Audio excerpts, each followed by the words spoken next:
शुभविवाह या मालिकेच्या 6 डिसेंबरच्या भागामध्ये आकाश भूमीवरती रागवलेला असतो. भूमी सांगते, हे बघ, मी सगळं पहिल्यासारखं करणार आहे, तुला वेळसुद्धा देणार आहे आणि काळजी करू नकोस, आपण गप्पा टप्पा मारत पहिल्यासारखं वातावरण करायचं आहे.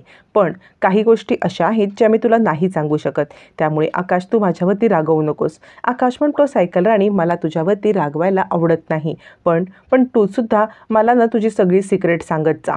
असं म्हणत आकाश भूमीला माफ करतो.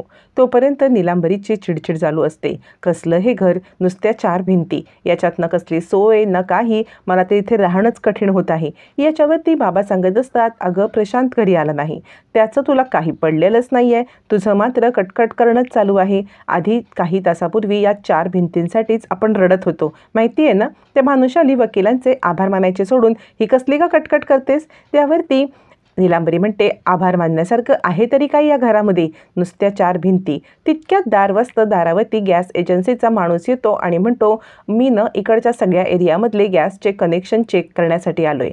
नीलांबरी म्हणते, आम्ही इकडे नवीन आहोत. यावरती तो माणूस म्हणतो, नाही नाही, तुम्ही नवीन असलात तरीसुद्धा सगळ्यांचे गॅस चेक करतोय, तुमचे गॅस चेक करून मी जाईन. माधवराव नको नको म्हणत असता नीलांबरी त्याला घरात घेते. घरात घेऊन त्याला आता गॅस चेक करण्यासाठी किचनमध्ये पाठवते. तो किचनमध्ये जाऊन काहीतरी करतो. थोड्या वेळात बाहेर येतो आणि म्हणतो, तुमचं कनेक्शन ओके आहे, तुम्ही स्वयंपाक करू शकता. मग तो गेल्यावरती माधवराव म्हणतात, आता तरी करशील का जेवणाला काहीतरी. असं म्हणत नीलांबरीला ते स्वयंपाक खोलीत पाठवतात आणि प्रशांतला कॉल करत असतात. तोपर्यंत प्रशांतला कॉल लागत नाही, म्हणून ते भूमीला कॉल करतात आणि भूमी म्हणते, बाबा काय झालं, सगळं ठीक आहे ना तिकडे, म्हणजे तिकडे तुम्हाला कम्फर्टेबल वाटतंय ना. माधवराव म्हणतात, मी वेगळ्या कारणासाठी कॉल केला आहे. भूमी म्हणते, काय झालं बाबा. यावरती माधवराव म्हणतात, प्रशांत अजून आला नाही. भूमी सांगते, त्याला नगरपालिकेच्या ऑफिसरकडे कामं आहेत ना, ती कामं अशी पटपट होत नाहीत, वेळ लागतो, येईल तो आला की तुम्ही मला कॉल करा. भूमी गडबडीत फोन ठेवते, कारण तिला रूममध्ये आकाश दिसत नसतो. आकाश गेला कुठे म्हणून भूमी खाली येते आणि मानसीला म्हणते, मनू, अगं आकाशला पाहिलंस का. मानसी थोडीशी रागावलेलीच असते. भूमी म्हणते, मनू अगं उत्तर दे ना. यावरती मानसी म्हणते, वै ताई, तू न सिक्रेट ठेवायला लागलीस, आमच्यापासून सगळं लपवून ठेवतेस हल्ली. याच्यावरती भूमी सांगते, हे बघ, हे बोलण्याचा तो वेळ नाही आहे, मी सगळं तुला समजावून सांगेन. जे काही होतंय ते सगळं अघटित आहे, तुला समजवेन, पण आत्ता माझ्याशी तू मला फक्त सांग, आकाश कुठे आहे. यावरती मानसी सांगते, असेल गच्चीत, कारण आकाश जिजू ज्या वेळेला चिडतात ना तेव्हा ते गच्चीत जातात. मग आता भूमीवरती पाहते तर वरती रागिणी असतेच. त्यावेळेला आता इकडे मानसीला काहीतरी वेगळं वाटत असतं. भूमी म्हणते, आत्या आकाश कुठे आहे, म्हणजे तुम्ही मी पेपरवरती सह्या करण्यासाठी नकार दिलात म्हणून आकाशला गायब केलं. आत्या तुम्ही इतक्या खालच्या पातळीला कशा बरं उतरू शकता. यावरती रागिणी म्हणते, शांत बस, मी तुला सांगितले, मी हे असं काही करणार नाही आहे. माझ्याकडे हुकमाचा एक्का असताना हे करायची मला काही गरज नाही आहे. मी आकाशला कुठेही ठेवलेलं नाही आहे लपवून.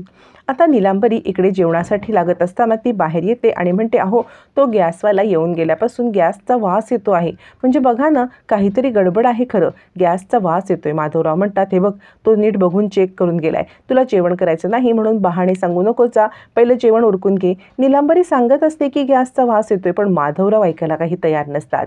तोपर्यंत नीलांबरी रडत खडत आत जाते आणि दार वाजतं.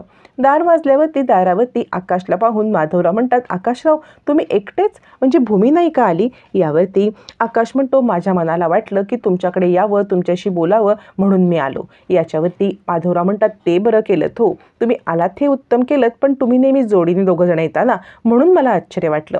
यावरती आकाश म्हणतो, मी सायकल राणीशी कट्टी फू आहे. नीलांबरी म्हणते, कट्टी का कट्टी. यावरती आकाश म्हणतो, तिने मला सांगितलंच नाही की तुमचं घर गेलंय ते, आणि तुम्हाला आमच्या घरी आणायचं की नाही, इथे का बरं आणून ठेवलं. मला नाही आवडलं तिने तुम्हाला इथे आणून ठेवलंय.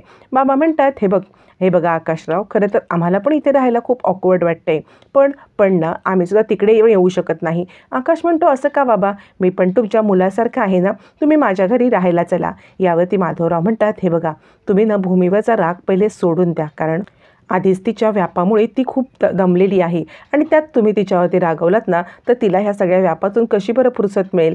ती स्वतःच इतक्या मोठ्या संकटात अडकत चालले, सगळ्यांना संकटातून बाहेर काढत चालले, आणि त्यात तुम्ही तिची साथ द्यावी. तिचं असं मानसिक खच्चीकरण होणार नाही. तुम्ही तिच्यावरती रागवू नका, तुम्ही रागवलात तर तिला खूप वाईट वाटेल.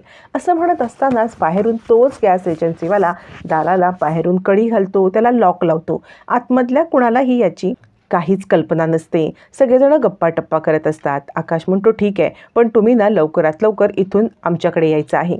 याच्यावरती आकाश म्हणतो, "मला ना चॉकलेट मिल्क हवी." आणि मग नीलांबरी चॉकलेट मिल्क बनवण्यासाठी आत येते. माधवराव सांगत असतात, "हे बघा आकाशराव, संसारामध्ये नवरा-बायको एकमेकांपासून काही लपवत तर नसतात, पण कधीतरी अशी वेळ येते ना, की जर काही एखादा आपला जोडीदार काही सांगत नसेल, तर आपल्याला त्याला समजून घ्यावं लागतं." तोपर्यंत तो गॅस एजन्सीचा माणूस कडी घालतो, लॉक करतो. नुसतं इतकंच करून थांबत नाही, तर रागिणीला दाखवण्यासाठी त्याचा व्हिडिओ पण करतो. तो व्हिडिओ तो रागिणीला सेंड करतो. इकडे आतमध्ये बसलेल्या लोकांना याबद्दल काहीच कल्पना नसते. ते सगळेजण गप्पा-टप्पा मारत असतात. चिडलेली नीलांबरी चॉकलेट मिल्क बनवण्यासाठी किचनमध्ये येते आणि विचार करते, "हो, याच्या आत्यांनी खंडीभर चॉकलेट आणून ठेवले तिकडे याला चॉकलेट मिल्क करून द्यायला. कधी काळी कुणाच्या घरी यायचं, कधी काय मागायचं यांना काही कळतच नाही आहे." असं म्हणत नीलांबरीची चिडचिड चालू असते आणि ती चॉकलेट मिल्क बनवण्यासाठी गॅस लावण्यासाठी येते. तिथलं लायटर घेते. आता मात्र त्या गॅस एजन्सीवाल्याने मुद्दाम गॅस लीक केलेला असतो. कोणत्याही क्षणी लायटर लावून स्फोट होऊ शकतो अशी घटना असते. नीलांबरी लायटर शोधते तर लायटर बिघडलेलं असतं. नीलांबरी लायटरनी पेटवण्याचा प्रयत्न करते तर काही गॅस पेटत नाही. मग मात्र नीलांबरी माचीस आणते आणि पेटवणार तितक्यात तिला संशय येतो. कसला तरी वास येतो म्हणून ती इकडे तिकडे बघते तर नॉब बंद आहेत. काय गडबड आहे? वास कुठून येतोय? मग ती सिलेंडरचं मेन रेग्युलेटर बंद करते आणि धावतच बाहेर येते आणि म्हणते, "गॅसचा वास येतोय, गॅसचा वास येतोय."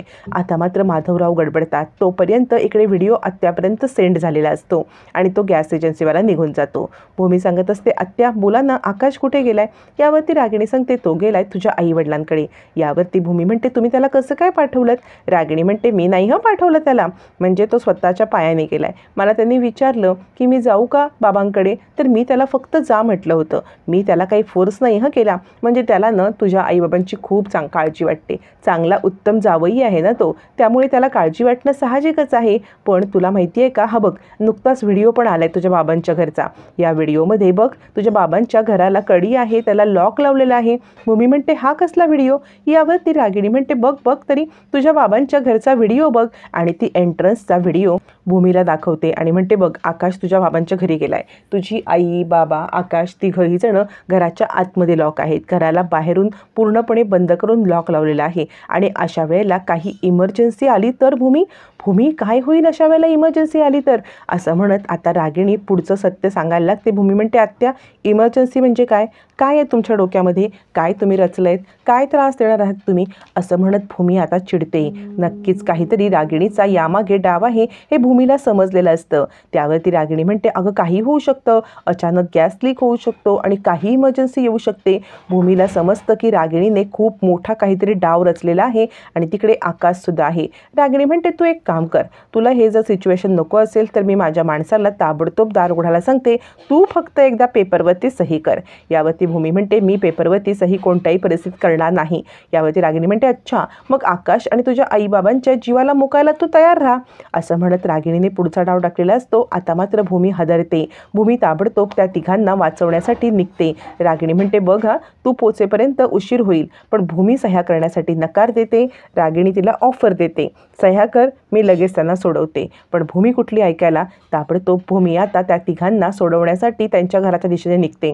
पण इकडे आकाश खूप पॅनिक झालेला असतो. "दार उघडा, दार उघडा." कारण ऑलरेडी लाईट गेलेल्या असतात.